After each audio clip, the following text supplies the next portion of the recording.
Hello everyone, welcome to my channel. வீடியோக்குள்ளே போகிறதுக்கு முன்னாடி நம்ம அன்சி மீடியா சேனலை மறக்காமல் சப்ஸ்கிரைப் பண்ணிக்கோங்க ஃப்ரெண்ட்ஸ். ஸோ வாங்க வீடியோக்குள்ளே போகலாம். இன்றைக்கி ரேவதி ஸ்டோருக்கு வந்து போயிருந்தோம். ஸோ அங்கே இந்த 2 பீரோவுமே பார்த்தோன்னே எனக்கு ரொம்ப பிடிச்சிருந்துச்சு அண்ட் பட்ஜெட் ஃப்ரெண்ட்லியாகவே இருந்துச்சு. நான் பீரோ வாங்கினப்போ வந்து ரேட்டு ரொம்பவே அதிகமாக இருந்துச்சு. இதை பார்த்தோன்னே எனக்கு ஓகே இது நல்லா இருக்குது அப்படின்றதுனால நான் சரி வீடியோ எடுத்து போகலான்னு சொல்லிட்டு இந்த 2 வீடியோவுமே உங்களுக்கு அப்லோட் பண்ணியிருக்கேன் பாருங்கள். அண்ட் இதுதான் நான் பார்த்த ஃபஸ்ட்டு அந்த பீரோ. இந்த கலருமே சூப்பராக இருந்துச்சு.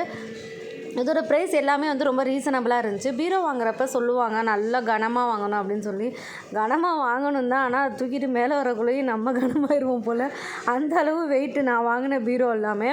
ஸோ இது வந்து நான் வந்து பார்க்குறப்ப எனக்கு ஓரளவு ஓகே நல்லா இருக்குது அப்படிங்கிற மாதிரி இருந்துச்சு. இதில் வந்து இந்த மாதிரி ஒரு 4 டோர் இந்த சைடு தனித்தனியாக வச்சுக்கிற மாதிரிலாம் இருந்துச்சு.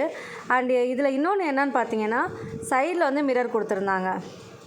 ஸோ ப்ரைஸுமே உங்களுக்கு நான் காமிச்சிருக்கேன்.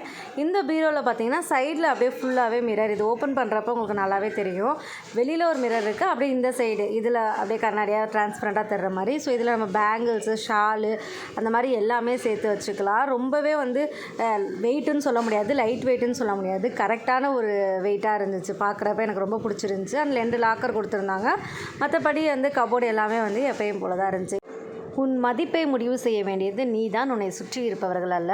ஸோ உங்களோட மதிப்பை வந்து நீங்கள் தான் முடிவு பண்ணணும். மற்றவங்க வந்து உங்களோட தகுதியை பார்த்து இவ்வளோதான் உங்களோட தகுதி, இவ்வளோதான் அப்படின்னு சொல்லுவாங்க. அதெல்லாம் நீங்கள் மைண்ட் பண்ணிக்காதீங்க. ஏன்னா அவங்க தகுதிறதுக்கு வந்து யாருக்குமே இங்கே ரைட்ஸ் கிடையாது. நம்மளோட தகுதி என்னங்கிறது நமக்கு தெரிஞ்சால் போதும். மற்றவங்க வந்து அது சொல்கிறதுனால நம்ம அவங்களோட கம்மியும் கிடையாது. அவங்கள வந்து நம்ம எப்பயுமே வந்து அந்த இடத்துல வந்து கொண்டே போகக்கூடாது. அவங்களுக்கு மேலே தான் இருக்கும்னு நினச்சிட்டு தட்டி விட்டுட்டு போயிட்டே இருங்க. தவறான நண்பனை விட நேர்மையான எதிரியை வைத்திருப்பது சிறந்தது. ஸோ இந்த கோர்ஸுமே எனக்கு ரொம்ப பிடிச்சிருந்துச்சு. நம்மளை சுற்றி ஒரு 10 ஃப்ரெண்டு வந்து தப்பானவங்களாக இருந்தாலும் ஒரு எதிரி வந்து நமக்கு நேர்மையாக இருந்தால் போதும்.